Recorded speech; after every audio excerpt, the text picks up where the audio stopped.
regardez si le sport améliore vos conditions de vie dans la littérature scientifique ou même dans les recommandations, dans ce qui est recommandé par rapport à votre pathologie. Si la réponse est oui, faites du sport.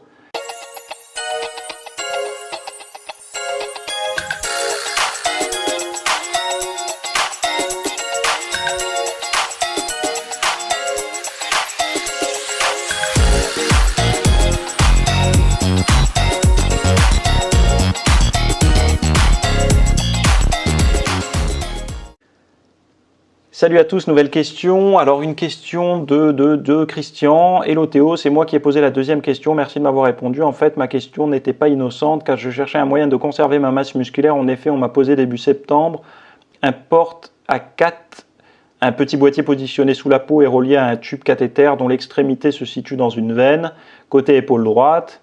Ok, donc au final, je me suis résolu à continuer la musculation côté gauche uniquement. En quelques mois, mon bras, mon épaule gauche, mon bras, mes dorsaux côté gauche ont explosé en volume, puis la confiance aidant, j'ai recommencé à m'entraîner côté droit, mais avec un peu moins d'intensité, car le porte à 4 gêne tout de même. Tiens, ça peut être un bon sujet pour toi, comment concilier musculation et maladie, comment continuer à s'entraîner et tenter de maintenir notre muscle. Croisant mon expérience, ça n'est pas facile. Ben, je veux bien te croire, et en fait ta question est très philosophique. Et je t'inviterai à toi nous répondre en témoignage, parce que c'est toi qui vis la maladie, c'est toi qui vis l'entraînement avec la maladie. Donc c'est à toi de nous partager tes conseils, tes outils, ce qui fait qu'aujourd'hui tu arrives encore à t'entraîner avec ta pathologie et avec ta philosophie de vie. Donc ce serait intéressant pour d'autres personnes de lire ton témoignage.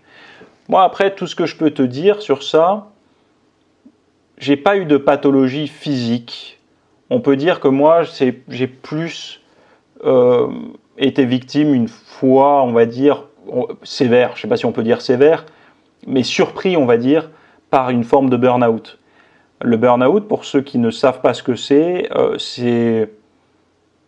on va dire, il faut le dire tel que c'est pas un syndrome, c'est une maladie qui vous vide complètement. En fait, c'est le fait de ne pas s'écouter, de ne pas détecter les signaux d'urgence, etc., de se reposer. Alors, c'est pas au niveau musculation, hein. C'est vraiment au niveau boulot, souvent le burn-out, ce qu'on appelle aujourd'hui un épuisement professionnel. Et ça brûle, ça surprend parce qu'en fait, un matin, on se réveille, on sent qu'on n'a plus envie de grand-chose et le travail nous demande beaucoup d'énergie. Alors qu'avant, ça nous en demandait, on n'avait pas l'impression que ça nous en demandait beaucoup. Donc, moi, mon expérience, c'est plutôt ça, parce que on se retrouve quand même face à une situation où le désir de l'entraînement n'est plus là. Donc toi, visiblement, dans ton témoignage, le désir de l'entraînement est toujours là. Et tu essayes de bricoler avec ce que ton physique te permet de faire. Dans mon cas, le physique semblait être là, puisqu'il n'y a pas de pathologie visible, mais le psychique et la motivation et l'énergétique et le nerveux n'étaient plus là. Et en fait, à ce moment-là, c'est compliqué parce qu'on a tendance à prendre des repères des séances d'avant. Donc se dire, oulala, j'étais capable de porter lourd, d'enchaîner, d'aller faire des sprints, etc. Et là, je ne peux plus le faire. Donc, on peut soit abandonner, donc se dire, vu que je ne peux pas revenir en arrière pour refaire ce que je faisais avant, je ne fais plus rien. Soit on se dit, ok, ce que je fais, ce qui m'a conduit aujourd'hui à être comme ça, forcément, il faut que je m'écoute. Donc il faut lever le pied sur les choses qui nous épuisent, qui nous dérangent. Mais le sport, à un moment donné, je pense, la meilleure question à se poser, c'est est-ce qu'il a été démontré que le sport avait des avantages sur la pathologie que je vis actuellement? Donc le burn-out, ou la dépression, ou je ne sais pas, ou un Covid long, ou peu importe. Si la réponse est oui, il faut faire du sport. Et pas chercher à faire du sport comme avant, à pousser des barres comme avant, mais juste de rester en mouvement. Et moi, je peux te dire que par ma propre expérience, quand j'ai vécu ce burn-out, déjà la première chose, c'est de se dire, ok, moi je suis sujet à ça. Il y a un profil pour le burn-out, hein. Ce sont des gens passionnés, qui ont souvent ce côté perfectionnisme, qui ont envie d'en faire plus que les autres, etc. Qui se sentent dans l'obligation d'en faire plus que les autres. Voilà. Donc il y a un terrain comme ça, il y a une espèce de toboggan qui peut vous mener assez facilement au burn-out. Donc déjà reconnaître que voilà, on a ce terrain-là ou pas. Moi, c'est mon cas, je l'ai, donc je sais que si je m'écoute pas, je peux facilement retomber dedans. Et d'ailleurs, durant les 2 ans de Covid, là, moi, j'ai su lever le pied à un moment donné parce que je sentais que, là, beaucoup de boulot comme ça, on était tous en mode télétravail et tout. Moi, j'avais tendance à beaucoup travailler. Il faut savoir s'écouter. Et aussi d'être capable de continuer à faire du sport, mais dans des proportions et dans une intensité adaptée à la situation du moment. Toi, tu me parlais que tu pouvais faire qu'un côté, mais pas l'autre. Moi, je te dirais que je pouvais faire une intensité, mais pas l'autre. C'est-à-dire que je pouvais faire des séries moyennes et longues, mais je ne pouvais pas aller à l'échec, je ne pouvais pas faire des sprints, etc. Je sentais que mon système nerveux avait besoin de ne pas aller dans des fortes intensités. Mais par contre, j'avais besoin de faire du sport, parce que quand je faisais du sport, je sentais que mon niveau de stress baissait. Donc, il fallait trouver ce juste équilibre. Donc, moi, le seul avantage que je peux voir dans l'activité physique, parce que c'est très compliqué, hein. Souvent les problèmes psychologiques, le burn-out étant un problème psychologique, hein, une pathologie psychologique qui a un lien avec le physique, hein. Enfin, psychologique, c'est psychologique, mais si on examine le cerveau, comme si on examinait le cerveau en dépression, il y a une cause physique aussi, hein. Au niveau de l'hippocampe, il y a je crois une atrophie, donc on pourrait, si on pouvait aller voir, on verrait qu'il y a une diminution de quelque chose. Donc dans le dur, ça tape quand même dans le dur, c'est pas que de la pensée.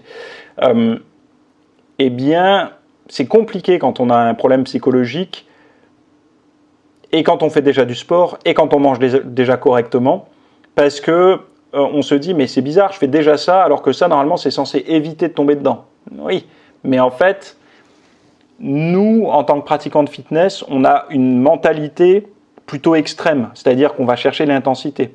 Eux, quand ils regardent dans les études et tout ce qui aide pour les pathologies, par exemple en psychologie, c'est plutôt du sport à intensité modérée, ce que l'on ne fait pas nous. Nous, on fait plutôt à intensité élevée. Et donc, en fait, il faut essayer de revenir à ce sport pratiqué durant les études, qui est plutôt de l'intensité modérée, de s'écouter, de bouger. Ça fait du bien, le mental s'apaise, etc. Et puis après, surtout, ça permet de récupérer, de lever le pied ailleurs, de bien dormir et tout. Donc, le meilleur conseil que je peux donner à toutes les personnes qui sont malades et qui veulent savoir si elles peuvent faire du sport ou non, c'est de se renseigner. Par rapport à moi je ne connais pas toutes les pathologies, je ne suis pas médecin, mais par rapport à la pathologie que vous avez aujourd'hui, que ce soit psychologique ou physique, peu importe, regardez si le sport améliore vos conditions de vie dans la littérature scientifique ou même dans les recommandations, dans ce qui est recommandé par rapport à votre pathologie. Si la réponse est oui, faites du sport. Vous le ferez peut-être pas comme avant, pas aussi intense, pas de la même façon, peut-être différemment, je sais pas, peut-être que vous le ferez sur un parcours de santé plus qu'en salle de muscu, ou en salle de muscu plus que chez vous, ou peu importe, ce sera peut-être différent, mais certainement que vous pouvez pratiquer, continuer à le faire. Donc voilà, c'est vraiment le seul conseil que j'ai à te donner. Je touche du bois, j'ai pas encore eu des pathologies trop lourdes, même si les pathologies psychologiques, elles sont souvent un peu minimisées pour ceux qui n'en ont pas vécu. Je peux vous garantir que c'est pas fun, hein. Mais en tout cas, le sport, moi je sais que le sport m'a permis de tenir durant ces périodes-là, les périodes les plus difficiles que j'ai pu vivre de ce côté-là. Le sport m'a permis de tenir, d'avoir un repère, évidemment, d'avoir un repère d'habitude plus qu'un repère d'intensité, à chercher à progresser et tout. Mais ça revient en fait, on s'en rend pas vraiment compte, mais l'intensité revient petit à petit, on est capable de repousser des barres de plus en plus lourdes, et puis après on a tendance à même pas s'en rendre compte qu'on est revenu à son niveau d'avant. Donc voilà. Donc après toi, la meilleure chose que tu peux faire, c'est faire un témoignage en commentaire pour aider ceux qui vivent la même situation que toi, et à comprendre, parce que tu as peut-être un petit peu d'avance par rapport à d'autres, mais moi c'est le seul conseil que je peux te donner, c'est celui de ma propre expérience par rapport à ça. Voilà. Donc on se retrouve la semaine prochaine pour une autre question.